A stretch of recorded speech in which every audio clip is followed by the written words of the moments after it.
Police आयुक्त संदीप कर्णिक यांच्या आदेशानुसार fake call centre, online betting व इतर सायबर गुन्ह्यांविरोधात विशेष मोहीम सुरू आहे.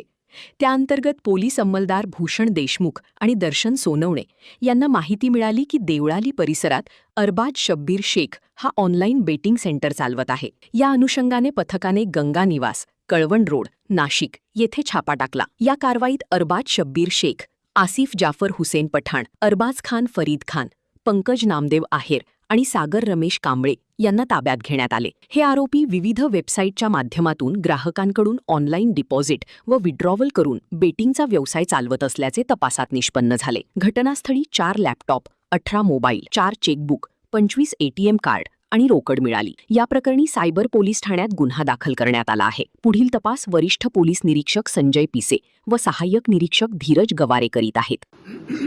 काय नेमकी कारवाई केली आहे? बराचसा मुद्देमाल ठिकाणी समोर आला, 5 आरोपी देखील ताब्यात आहेत. माननीय पोलीस आयुक्त साहेब यांनी नाशिक शहरात सायबर गुन्हेगारी रोखण्यासाठी त्यांनी आदेशित केलं होतं की कॉल सेंटर्स, ऑनलाईन गेमिंग आणि सायबर रिलेटेड इतर जे काही ॲक्टिव्हिटी आहेत त्याच्यावर प्रतिबंध कारवाई करावी असे आदेश दिले होते. त्या अनुषंगानं गोपनीय माहिती प्राप्त केली असता देवळाली नाशिक रोड परिसरामध्ये ऑनलाईन गेमिंग, ऑनलाईन बेटिंग चालू आहे अशी माहिती प्राप्त झाली. त्या ठिकाणी सायबरची टीम रवाना करण्यात आली.